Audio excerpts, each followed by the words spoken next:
Well, good afternoon, everyone, and welcome to this webinar on the Uniting Families report. We're delighted to welcome you here and to speak to you about where the report came from, where it's going, and about the findings so far. My name's Tom McClean. I'm Head of Research and Social Policy here at Uniting. And in a moment, you're going to meet some colleagues who have been involved in the report as well. Before we get underway, though, I'd like to acknowledge that we're all joining this meeting from Aboriginal land and to pay respect to the traditional owners of the lands that you are all on. I'm on Gadigal land here in Sydney, so I'd particularly like to pay respect to the Gadigal people, to elders past and present. And I'd like to extend that respect to all First Nations people who are joining us on the webinar today.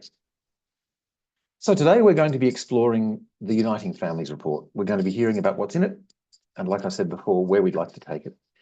And there'll be an opportunity at the end, after you've heard from my colleagues on the panel, for you to ask some questions. So please feel free to ask those as we go in the chat or in the Q&A tool. And our colleagues who are behind the scenes working here will pass that on to the panel so that we can discuss them.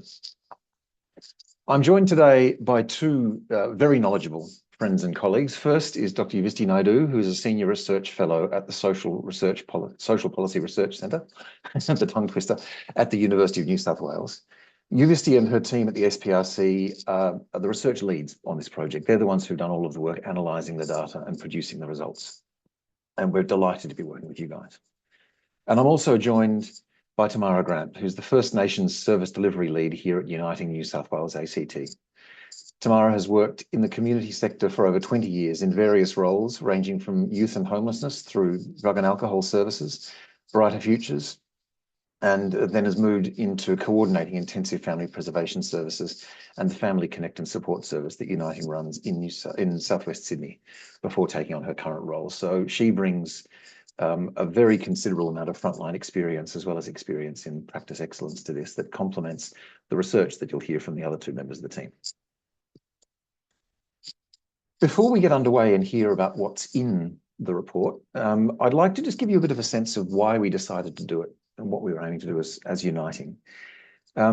We wanted to contribute to something important that's filled a gap that we saw in a really fundamental institution in Australian society, one that's so fundamental and so familiar that we actually suspect that we don't spend nearly enough time thinking about it and why it's important, and that is the family. And we wanted to do three things. The first is that we wanted to describe and to celebrate the diversity of family structures in Australia. When we look at the way social policy and the way public discourse talks about the family, often it comes with a range of very simplifying assumptions that a family is a mum and a dad and somewhere between 1.9 and 2.2 children and a nice house in the suburbs and a station wagon and a whole lot of simplifying and a whole lot of very loaded assumptions. And we know from our work in many communities across New South Wales and the ACT that that's just not the way people live their lives, and that diversity deserves to be documented and, like I said, celebrated. It's a good thing for many reasons. We also wanted to look, and this was our second goal, at the way those families do what we consider to be one of the most important roles of the family. It's certainly not the only one, but it's one that matters to us particularly, and that's how families raise children. There are lots of reasons why that's important, but for us, as an organisation that works with families that are sometimes struggling to play that role, understanding the ways that families do it, the joy they get from it, the things that they struggle with, the ways that it works well and it doesn't, was an important thing that we wanted to contribute back to society. And the third thing we wanted to do flows from those first two questions. If families are diverse, and if one of the important roles that they play is raising children, then how do we as a society support diverse families to raise children? What are the differences in the ways family access the resources and the supports that they need and the opportunities they need to do that well? There's a kind of a social justice angle to how we as a society support the family to play that we wanted to bring to the fore. And across all of these things, what we wanted to do is to provide a resource that helps people to understand differently the nature of problems and the nature of possible solutions. We're not necessarily advocating for specific policy change, although as you'll see, there's a lot of policy relevance here. But we wanted to provide a resource that we and others could use to think differently so that we can act differently. And one of the things that we're most excited about in this first report is that we've absolutely nailed that first goal. As you'll see, and as you'll hear from Dr Naidoo in a moment, families are diverse in ways that the families themselves know, but that we can pinpoint very accurately. with data. And that has a number of consequences for the distribution of economic resources, of access to education, of many other things. So it's a first report that you'll hear about today that was really about laying the groundwork for achieving those things over 10 years. We're going to be publishing one of these reports every 10 years, and each year we're going to be looking at a topic in detail, an aspect of family life. And this first one was about laying the foundations, the approach that we'll take for the rest of the time. And with that in mind, what I would like to do is hand over to Yuvisthi to speak a little bit about your reflections on the project so far, about what we were trying to do and how that felt to you to do that with us.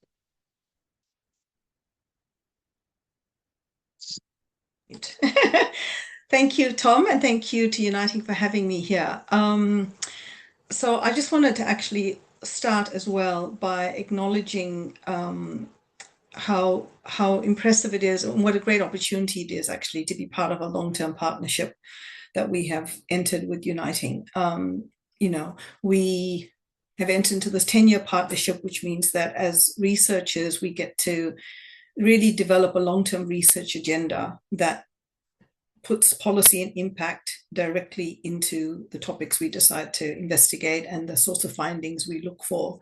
And so that has direct relevance, and that's quite unusual for academics sometimes. First of all, we often have short-term commissioned work. Second of all, we have particular projects or questions we're trying to answer where we don't necessarily can think long-term about what the policy impact is.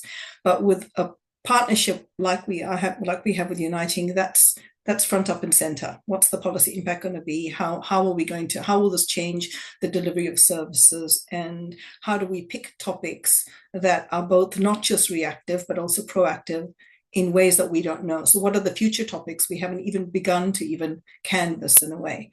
But when Uniting first came to us, they had a very broad objective. They recognized that families were the critical social institution, the primary environment in which children are raised and cared for. And they wanted to discuss and look at a whole agenda of different topics that relate to that. And of course, the starting point for us was to say, okay, we acknowledge that, but what do we mean when we talk about families? What types of families are children and young people been raised in? What types of relationships does this encapsulate? What do we mean when we say family exactly? So the first task of the report was that. And of course, when you're trying to do that, the first thing you have to do is dig into the data. So that's what we did. We analyzed the census, we analyzed the HILDA, which is the Housing, Income and Labour Dynamics in Australia survey. Sorry, it's quite a mouthful. And we basically interrogated the data set to look at the relationships between individuals. And it's complex, and it's diverse, and it's fantastic actually in being able to illuminate on the diversity of relationships and the very many interactions that are involved in the raising of children and young people. So what we found actually was that while 69% of Australian children and young people still live in, as Tom mentioned, the conventional normative understanding of family, a couple, generally a husband and a wife, raising between 1 to 3 to 4 kids, but often 2 kids. Actually, around 30% of families were sole parent families, step-blended families, multi-generational. While more than 69% of Australian children live in couple parent families, more than 30% live in sole parent families, step and blended families, multi-generational, and foster other kin families. And that this diversity has been a consistent part of the Australian population for at least in the last decade. And, we had to make some decisions when we looked at the data. So we had to prioritize certain kinds of relationships to bring an awareness to those family types that are often assumed within other family types. And specifically, we had to prioritize uncovering the relationships that allowed awareness about foster families, particularly other kin families, multi-generational families, and also step and blended families. And by doing that, we were able to indicate that the landscape is not just about couple parent families or sole parent families. That's not the narrative. And how those families have access in terms of their social and economic circumstances also is greatly ranges in the ways that they might be able to access social supports, in the way they have access to income and wealth resources, for example, in the gender roles they participate in the kinds of stresses that the parents might have to endure. A whole range of themes are really what the report is about. It was about beyond our first investigation into the types of families we have. I might stop there, Tom, if that's enough as an introduction. That's great. Thank you very much, Yuvisthi. Yes, so one of the things that we're most pleased about with this report is that it reveals the rich diversity of family life in Australia, and that very clear finding that there is a large minority, a large plurality of families that don't conform to the assumptions that are embedded in social policy, in political discourse, in public discourse in general. And that has consequences, as we'll see, and that's some of what we're going to explore now. Tamara, I'd like to turn to you, because one of the things that I find most intriguing or most interesting about this is the finding that Aboriginal families are among the groups that conform least well to that assumption about the classic nuclear family.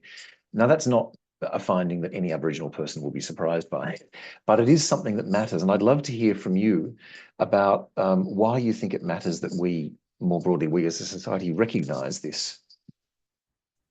Thanks, Tom. I would, before I go into answering that question, I'd just like to also pay my respects to the land that I'm on today, the Dharawal land where I live. I am a proud Wiradjuri woman, so my family come from Orange and Cowra, so I get to live on beautiful Dharawal land, so I always want to pay my respects to the elders past and present.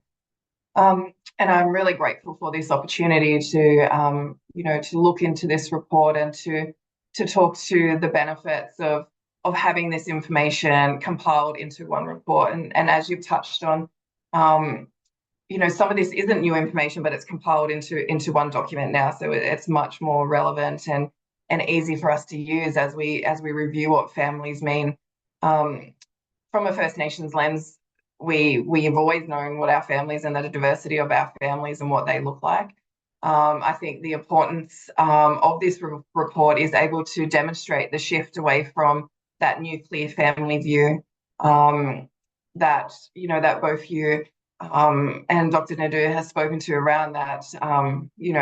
Both parents living at home. I can talk to my experiences that I've lived in 3 different types of families in my lifetime and what that might have meant for me growing up as well. The fact that we're now able to look at families differently, which will be able to bring in that focus of supporting what diversity looks like for First Nations families, rather than it being viewed from a deficit viewpoint, that we're actually acknowledging and celebrating First Nations connections, First Nations ways of parenting and living family life that's seen as a strength. I think what that means when we think around the way that we work with First Nations people and communities and families is generally that our service models, that when First Nations people are entering for support, is that generally they're universal models that are developed that are generally based on everyone has accessible ways of entering and everyone has the same opportunity to access support. But what this doesn't cater to is the fact that we all are coming from a different baseline, that we all have different experience in life. And so that universal model doesn't always work, because the nuances that we're living in and our family structures are going to look very different, and we actually need a more of an individualized, person-centered approach that actually focus on an equity-based model that allows for that kind of sharing of resources that are most needed for families in what they're experiencing. I think when we look at what that might mean and the benefits of being able to really highlight that is around celebrating and identifying the really strong diversity that First Nations families have, the way that we live and the way that we parent our kids and the way that we support each other within our kinship structures is quite a strength, but often that doesn't come through within within social policy and within the social welfare system either.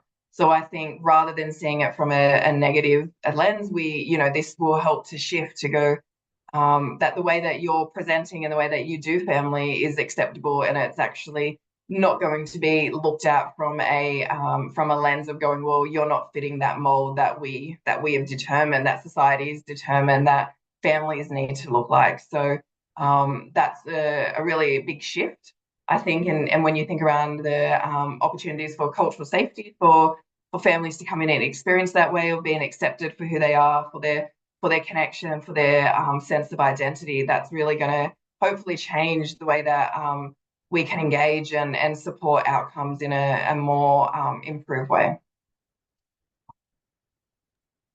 Yeah, thank you. It's a really interesting issue that you've raised, because there's a tension that the report brings to light. On the one hand, one of the key findings is that in general, what we're calling in this report couple-parent families tend to have more of the socioeconomically advantaged people in them. Wealth tends to be concentrated in those families, educational resources, housing, and those sorts of things. So there is a story to tell about social justice and diversity, and about the way we target resources and policies to give help where it's most needed, which I think we'll probably come back to in a moment. But the point that you've made there about when we bring the wrong kind of lens to bear on the family relationships by which people get help is a really critical one. And it's one that, as you and I both know, our caseworkers went to straight away when we talked about them. If you've got a lens that is mum and dad are the ones who help kids, and you see mum or dad struggling, but you don't see the web of family members around the kid, then you end up over-diagnosing risk. And I wonder if I could ask you to tease out a little bit more how you think we might go about transforming the child protection system by broadening that scope, so we don't just see kids that lack, but we also see the things that they do have in their family networks. Yeah, I think definitely that inclusivity of families being able to identify who's important, who plays a critical role, without fear of that looking like, as a parent, I'm unable to perform that task because there's someone else who's quite significant in my family structure that adds that support. So I think when we're looking at that child protection system, it can often, when we identify important people who have a role, it can often be a deficit-focused approach around, well, what's that mean in regards to my ability, rather than that being seen as a way of that's amplifying the support that's around me and that's around the family and the children that are being supported. And an interesting concept is that, we often focus on, around that kind of ecology of the family, of who's around, who's supporting, and we really want to be focusing on that foundational piece.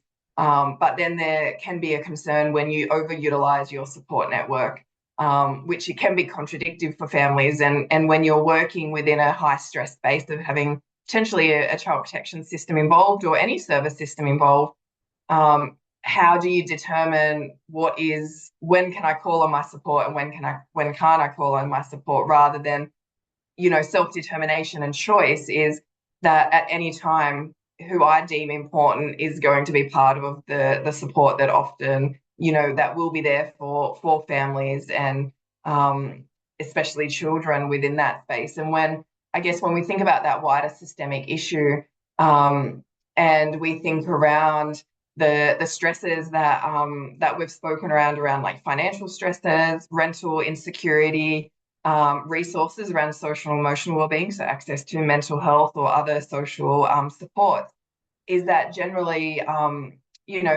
for First Nations families, it might be harder to access or to get those supports, or for families that need that, which often can then enter into what is through a lens of neglect, but it's actually not neglect within the fact that the resources aren't available, or they are based on a universal space. So everyone can access those, rather than it being deemed as who is most at need of getting those support, which leads into that trajectory of child protection, which means that rather, we actually need a whole systems approach rather than a child protection response. But the nuances of neglect versus these environmental and other stresses in life actually aren't then identified, and that then exacerbates the stresses that families are experiencing, especially our First Nations families. We know everyone is aware that First Nations families are more likely to be reported and more likely to have a child protection intervention and then removal that comes from that. So I think being able to view from very early on the difference in the way that we live, the way that our family structures are, and then the supports that we might need and those accessibilities will actually change that trajectory into that child protection system. That's a great point to finish your comment on, because I think one of the things that I'm most proud about in being involved in this report is the recognition that families that don't conform to the couple parent family aren't deviant or wrong or exceptions to the rule. They exist in their own right for good reason, and we need to take account of those, because the structures within which people live and the way resources are distributed are vary in predictable ways, and we need to be attentive to them when we're designing these systems so we don't stigmatize people for living a natural life. Yuvisthi, I'd like to turn to you now and maybe to change our topic just a little bit, because one of the other areas that the report made some really intriguing findings in relates to young people and how young people make a transition to independence, which matters to us as an organisation who's provided out-of-home care for a long time, but it's a much more general problem than just young people transitioning from care. I wonder if you could talk to me a little bit about the findings around the challenges that young people face and how those vary between family types.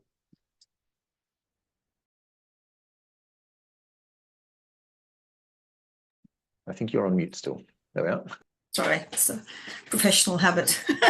The first thing to say is that in the report, we specifically decided to include young people, 18 to 24, as opposed to the normal sort of statistical or quantitative approach, which only, once you're 15 or at least when you're 18, you're now independent, you move away from home, your life is your own and your family or your parents are not involved. We actually took a little bit of a different perspective. We said that it's children and young people, in recognition that those under the age of 25 are still, from a service perspective, still part of the service provision, and also in recognition that young people are staying at home longer. They need to, because it's so much harder to leave home. It's so much harder financially to live a life independently of your family. And that also that the family unit provides a whole lot of other non-financial resources, some sort of social capital or emotional things, and also care in many ways. Care both in terms of parents caring for children or young people, but young people caring for parents and grandparents, particularly in things like multi-generational families. And what we found actually is that most people between the ages of 18 to 24 are actually engaged in some form of employment or study, or a combination of two. So it's about 4 out of 5, about 80%. And that's in total across all the families. But it is actually a lot harder for some young people, and bigger proportions of young people who were part of sole parent families, step or blended families, foster and other families, were not engaged in employment or study. And so one of the key findings in the report regarding young people was that while fewer than 10% of young people in couple parent families are not in work or study, those rates were twice as high for sole parent families and step or blended families, and they were actually almost 3 times higher for young people in foster and other kin families, which is an indication actually that young people's capacity to transition to adult life or an independent life in a way is also about their access to resources, and the access to resources then govern their capacity to engage in the labor force market, whether through working or to study, which of course is an enabler of future labor market possibilities. And so although young people are in general engaged in some sort of work or labor force, the rates are very high for different family types, or the rates change for different family types. And those are really about the lack of resources some families have compared to others. And what we look at in the report is we look at access to resources by income and wealth. And we find that, for example, couple parent families are many times higher, more likely to have access to wealth and higher levels of income. So these, and the lack of access to economic resources means that for these other family types, I'm going to call it the family types that aren't in couple parent families, means that their cost of living pressures are much harder. They have care responsibilities, as I said, that go both ways.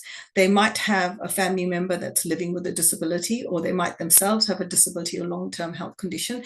And all of those play into the capacity for young people to engage in the workforce and in their education.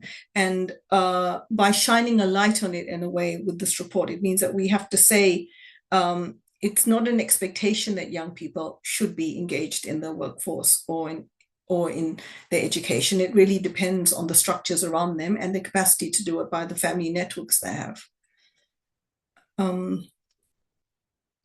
Great, thank you. This topic, the reason I asked you about it is that it gives a sense of how we at Uniting have tried to work with you to produce a report that's useful for people across the sector, but that also reflects who we are as an organisation and the kinds of policy change that we are working to achieve. So one of the underlying issues for us as an organisation is that we're a large provider of out-of-home care and of aftercare services, and we see young people making the transition to independence at about the age of 18, out of our out-of-home care services and across the sector. And it's a very, very difficult process because the law has embedded in it the assumption that all of the statistical studies you were talking about have, which is at age 18, you are a legal adult, you're on your own, fly with your own wings.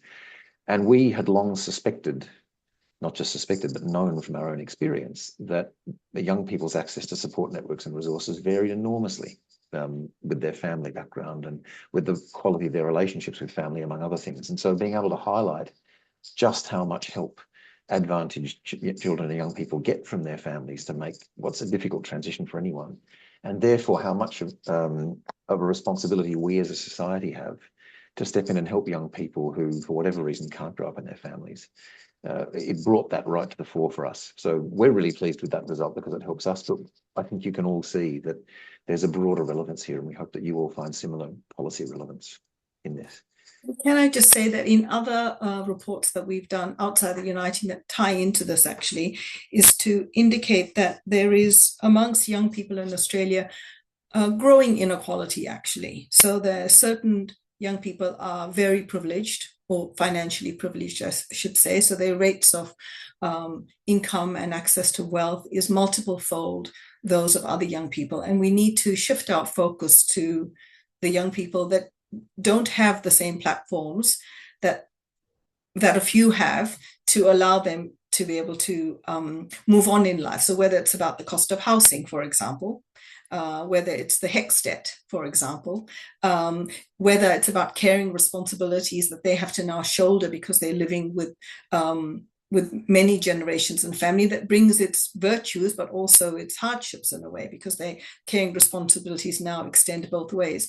Those are all the things that I think this report sort of highlights very, very clearly by just showing you the numbers.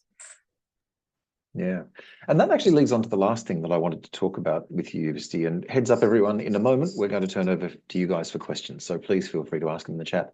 But Yuvisthi, the last question I wanted to ask you is that both Uniting New South Wales ACT and the SPRC are interested in really achieving meaningful change with this report. I think we've highlighted some significant challenges that we as a society face, of the very wide disparities in access to resources and supports and experiences that different family types have. But I'd love to hear you reflect a little bit on what your hope is for this partnership and what kinds of change you think we might be able to achieve with it. Well, I mean, in the midst of, in the midst of social issues and problems, working with Uniting, can I just say, is a dream come true. The ability to have a long-term partnership, as I said at the beginning, that stretches for 10 years, means that we can really dig deep into certain topics that we haven't even contemplated. And we've got a whole agenda of things that we want to start to investigate. And so the hope for the project actually is that now that we've sort of identified different family types, we want to pick certain topics for a deeper dive in a way. And for example, our next step for the next iteration we're looking at is we talk about a family. We've understood that there's a diversities of families. What are these environments that young people and children are growing up in? What sort of village does it make up? Who are these networks of relationship that Tamara was talking about? And how do we start to actually formally identify and acknowledge them so we know how services can be tailored to suit these relationships that are so important, but also the lack of them are so important in not being able to give certain children and young people the capacity for in the way that they're being raised. So, you know, when we first came to the partnership, which is, it's a year old now, we had to kind of work out what the terms were and who was doing what. And I have to say it's been an absolute pleasure, because it's really interesting working with an organization that has impact, advocacy, service delivery, and listening at the core of what they want to do. And it means, from a researcher's perspective, we are partners in developing a plan that, but each of us brings our own strengths to it. You know, we all have our own skill sets, and we bring our own skill sets. So the sum of it is far more than each of us could do. And for us in an academic institution, be able to have that impact up front and center is a really fortunate place to be in. So I'm just excited about all the different topics we're going to be uncovering, and the many different ways we're going to make families the focal point for how we might have social reform. And I think we have the capacity to do that. So I'm excited.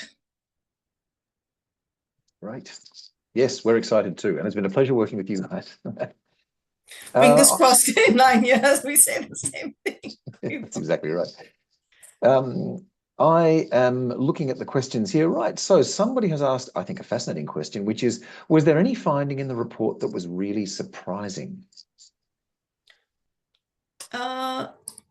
Yeah, actually, there was one. I could speak to that, Tom. There was one. I feel like we need to do more work on it. Is that actually, you know, I was talking about young people before. We actually found it really surprising when we looked at the ages of children and young people in different ages, across family types. And we sort of assumed that, well, the numbers make sense when you looked at young people, to say that for young children, they might have started off in couple parent families, but the numbers increased towards sole parent families and then step blended families, because that might be the nature, right?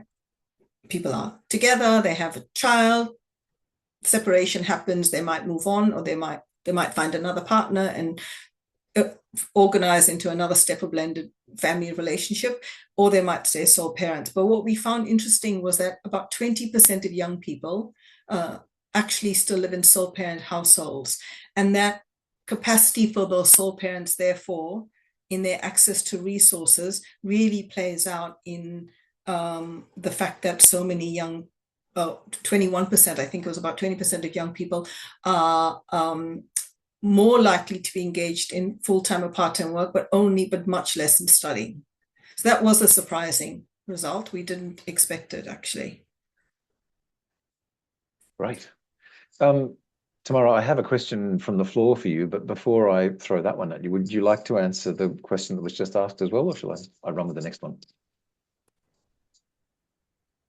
I think for me, they're from the report, I don't think from a First Nations perspective there was anything that stood out. I think it was quite consistent with the way that our families that they look. But I think what stands out is the opportunity to utilize the information. So what we know, even what Yuvisthi was talking to was around, young people. So what does that look like, from a young age moving forward? So I think that trajectory from some of the stresses or those individual experiences are being seen around that kind of education opportunities and those kind of longer term in moving into workplaces. So I think, though they weren't new to, as I said earlier, to have it all compiled in one makes it for, a really good thought-provoking report to actually go, okay, yes, this, you can see the linkages, you can see how these the outcomes and the diversity can potentially lead into different experiences. Right. In fact, you've led up to the question that I was going to throw your way, which is that this report's part of an effort on Uniting's part to address the conditions that hold disadvantage in place. And I'm wondering what, for First Nations families, you hope this research could change in the community services sector. Yeah, I have lots of hopes. I think for anyone that's worked in the sector for a long time, we continually are bounded by hope. I guess for me, the biggest one that will come from this is really shifting that deficit discourse viewpoint around how people view and see First Nations families and communities. So I think the strengths of our culture, our connection and our identity doesn't come through because of that deficit discourse that's often demonstrated and seen. So I think for me, this is the start of something to really change the way that looks. And obviously that filters down into our service delivery and the programs that Uniting not only deliver, but that wider social services across, New South Wales, ACT, and hopefully across Australia-wide. So I think for me, the need for that holistic and wraparound support service, when we look at those different variants in families, even that, the multi-generation, that kinship, sharing of resources and sharing of living arrangements. I can talk to experience where sometimes referrals are based on just that particular family member, but we know that that extended family may need, some support, which actually will alleviate some stresses or provide that wider support. So the opportunity to actually change the way that programs are set up and who's determined to be in need of support, I think will actually be a really big outcome from this report in how we see who are the people that we might be supporting. I think for me, one of the big shifts will be, in that service delivery and looking at how we potentially do assessments, changing that deficit viewpoint of assessment tools and the questions, the way that we view if someone potentially is a single parent. That's not a deficit. I think you've identified that earlier. It just means they're a single parent. What does that mean for them? What does that look like without actually having that lens of going, this must mean this for you. You must be experiencing this. You are not what society deems as, what a family should look like. So I think being able to change that assessment viewpoint, especially from a First Nations lens, is going to be critical to changing outcomes. But also what will come from this, I think, for me, is around the training and the opportunity to uplift staff and, people who work in the service centre around going, this is what we know families look like. This is what we need knowledge and experience to be. And how do we provide that? How do we ensure that the people that are working with the families, across Australia are actually culturally capable, that actually are able to identify those families, what their needs are, and provide that adequate support that's adaptable and flexible to actually meet the family where they are at that point. Just quickly, I'd like to finish on, from a First Nations perspective, when we celebrate and identify the differences and the diversities that our community have, it means that one type of family doesn't take priority over another. It means that, every family is accepted. And when that happens, we're moving away from that stereotyping and at times that blatant racism and also the over surveillance that First Nations families experience as well. So for me, that's a real goal, is to actually shift that lens so that our families aren't experiencing those continuous, stereotyping and overzealous experiences that lead to, more stresses and more, negative experiences from the service system. Right, thank you. Okay, so we have two questions now next. This is great. They're coming thick and fast. One is for Yuvisthi. Hi, Yuvisthi. Thank you for your excellent data insights. Family structures can be fluid and shift over the course of a young person's life. Do you get a sense if it's the family structure type at a certain age that matters, e.g. sensitive ages, or the shifting of family configurations that matters for their work and study engagement? Is it age or is it family structure? That's a very good question, Anna, and nice to see you on this webinar. And as a colleague of mine from the SPRC that has since gone on to different pastures, but we would like her back, just saying that. So the first thing to say is that we looked at one data set in a way. So we haven't really interrogated family dynamics over time. That's something we still have to do. But we recognize actually that family structures are fluid and shift, obviously. And they don't just have an impact, on children and young people. They have an impact on all the members of the family. And one of the things we try to show at the beginning of the report is how these family structures are so complex. So you might have a grandparent living as a step grandparent with a partner who's got a child from another relationship and has a biological child from this partner. And so I think the thing about the ages is that it's really, I think, the family type that matters more than a certain age, because the age of children will change through the course of their life. And it depends on at what point in their age cycle the family structures change in accordance with that.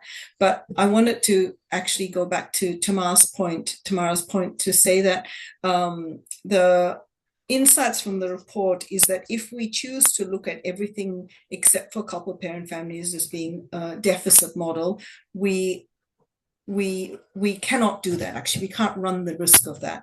So what we need to do is to say that if younger people, for example, are staying, if there's 20% of young people who are in sole parent families, they're there for a reason. It's because they can't afford certain things. What do we enable to do? What do we do in terms of our resources and service provision that can enable them to have better access to certain things?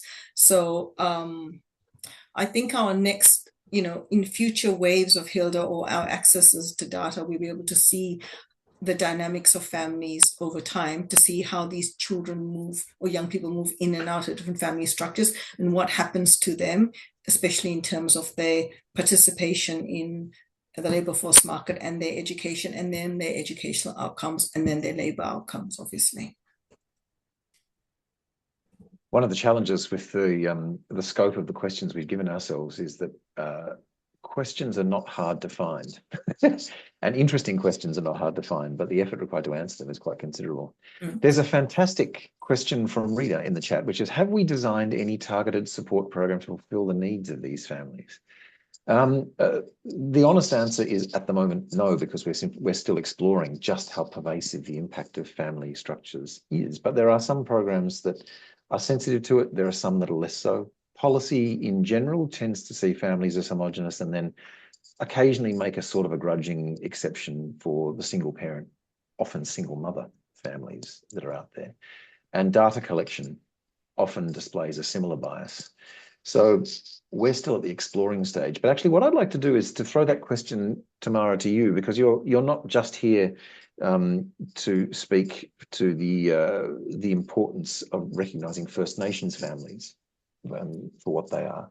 You're also an experienced social worker who's been around the scene for a very, very long time. And I'd love to hear your thoughts about the more general question, not just from a First Nations lens, around the idea of designing targeted supports to fulfil the needs of these families. What does your experience tell us about that? I think my experience tells me is that we really need to be focusing on a place-based model, looking at, we've got the data now, we were able to identify potentially areas and locations of where there might be particular families more in need of certain programs or, certain support. So I think what it really highlights to me is that place-based approach and being able to tailor programs to meet the needs of the people who actually need that there. So rather than, as I've spoken to before, that universal model and we'll just pop those along, and hope that they're going to at times deliver the outcomes we want. I think having a more targeted approach in that space that actually meets what those particular communities' needs are. But I think also, from a First Nation space as well, is being able to really work alongside community and Aboriginal community controlled organisations to be able to look at what First Nations people need from a place-based space, but also in the space of self-determination and being able to support community in itself, being able to identify what actually families will need, what that community looks like there. I can talk to just briefly that in my role, I have the opportunity to, in the last 12 months, go out within our IFS program, so our intensive family services across New South Wales, ACT, and look at how we're embedding our Aboriginal service delivery principles, which support how our staff work and their capability in supporting First Nations families. And we're looking at how we're ensuring that these principles are embedded, which really highlight what I've spoken to today, that need for individualized, to be really inclusive of what does your family look like? Tell me what's important to you.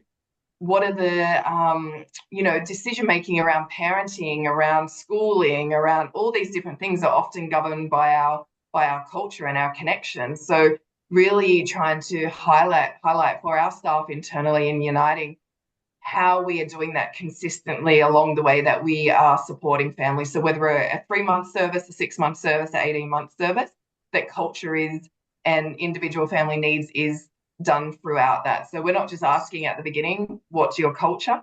We're actually going, what might that mean for you in regards to how you build a relationship with your children? If you think about attachment, and what does that mean, and what does that look like? So that as a worker, we're actually providing a service that's meeting the needs of the family, rather than the family have to fit into the program that we're delivering. So I think moving towards more of a space around that service delivery is really adaptable and flexible to actually meet that family and to meet the needs of that family, rather than that family needs to be molded into the work that we're doing. Thank you. There's a great question in the chat here from Valency Hicking. I'd like to just pause before I ask it and acknowledge that Valency is one of the people who made this report happen behind the scenes. There's a whole team of people, both on the UNSW and the Uniting side, beyond Yuvisthi and I, who've got the privilege of sitting here in front of you all, and Valency is definitely one of those. So I'd like to thank Valency. I'd like to thank Kate, who's running the webinar behind the scenes, as two key people at Uniting's side. So Valency's question is, I'd love to hear, if you had to pick one space to start based on the report findings, where do you think we should start challenging and advocating for policy change? I've got a couple of thoughts about this, but I'd love to hear Yuvisthi from you, and then maybe Tamara from you before I weigh in. That's a great question, Valency. I'm hesitant to pick on actually specific policy changes. We can discuss them later, and I probably will bring them out in talking now. But I wanted to start off by saying that actually the first advocacy change is to say we have to recognize that a diverse range of families exist in Australia. That's point one.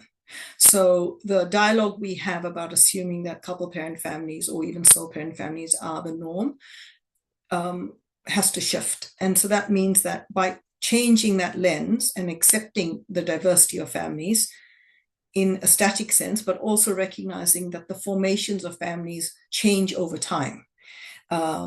People's relationships changes over time. And so, people might be in there might be a couple parent family, they might move to a step-blended family, they might become a multi-generational family. Those things will happen across a person's life.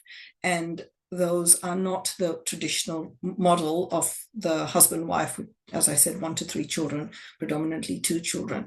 I think that's the first space we start with. And if we start to say all these other diverse families exist, it means that lens now it will filter through into almost all of our advocacy and policy reforms, right? It means we have to start thinking about how does the childcare system work, for example. If it's built on a model that says it's a mother and a father, for example, who turn up for childcare, what about grandparents? What about other extended members of the family? What about the other kin care that Tamara was talking about?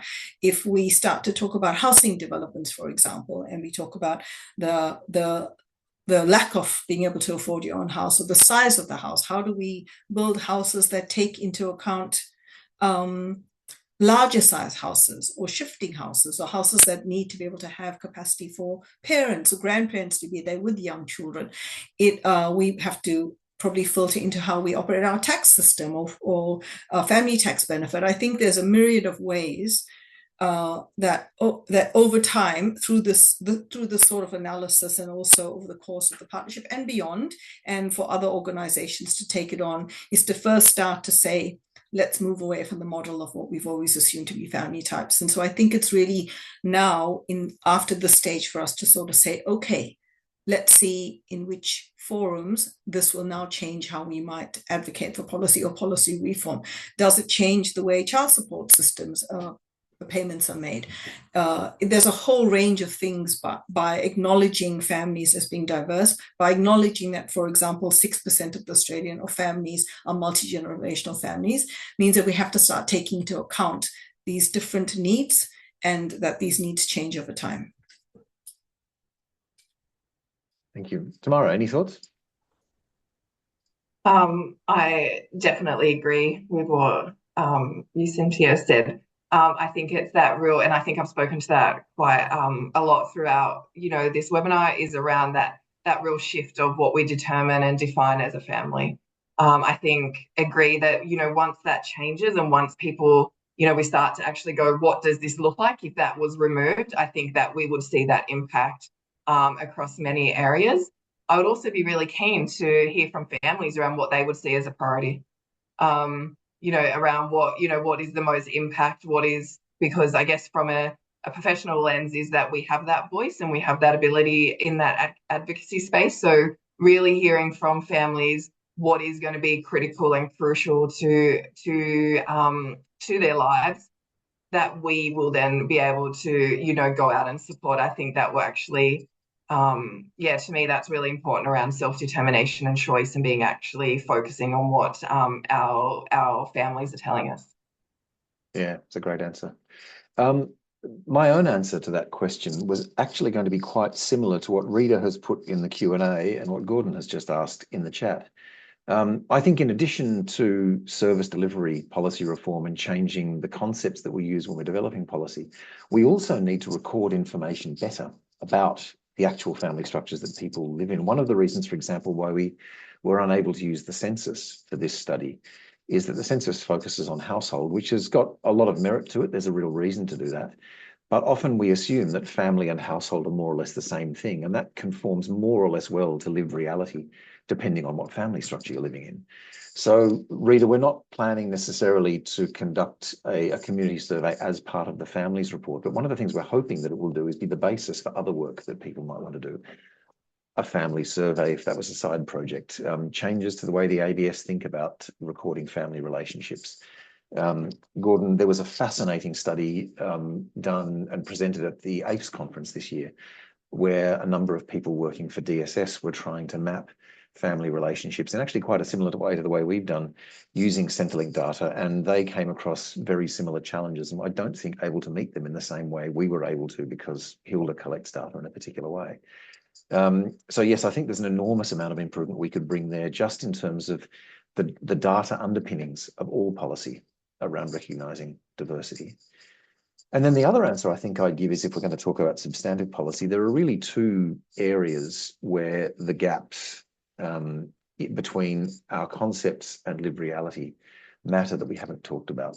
One is what happens when there's a crisis. Nicole has just mentioned the emergency accommodation, and we saw during the COVID lockdown the public health orders that were issued with really an assumption around families being able to shelter at home and not leave, and that they could still work, and that people could still maybe go outside to the backyard.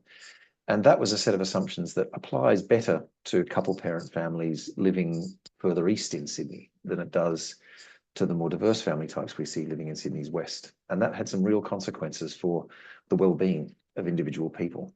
And similarly, in terms of emergency relief, accommodation and those sorts of things, we need to have family diversity in mind in a crisis. Otherwise, we're going to find that the people who need help most are going to get help least. And there's a similar kind of principle that underpins a lot of our financial structures: transfer payments, Centrelink payments, subsidies for early learning, subsidies for energy, those sorts of things. If the subsidy is attached to the household or the family and we don't recognise diversity, then individual people will benefit to different degrees depending on the sorts of families they live in. And we shouldn't be penalising people just for living in the families they live in. So those are my own answers to those questions, of using the role of the chair in giving a bit of a spiel. I think we have time for one more question, if anyone would like to ask one.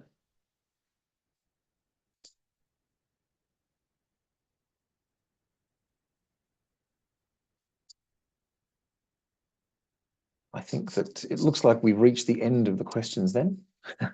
So I'd like to thank you all for spending this afternoon with us and for hearing about what we think is an incredibly exciting initiative between SPRC and Uniting New South Wales ACT. The Uniting Families Report, it will be coming out every year for the next 9 years and hopefully for long after that. And each year we'll be looking at a different topic in family life. So we would love to hear from you outside the bounds of this webinar if you're interested in being part of that, hearing what's coming, using the results. We see this as something we're doing for the sector as a whole, as well as for our own benefit. I'd like to thank Dr Yuvisthi Naidoo and Tamara Grant for joining me today. I'd like to thank Kate Smythman for helping us put on this webinar and all the teams at both institutions for helping us to produce such an awesome report. Thank you, everyone. Have a great afternoon.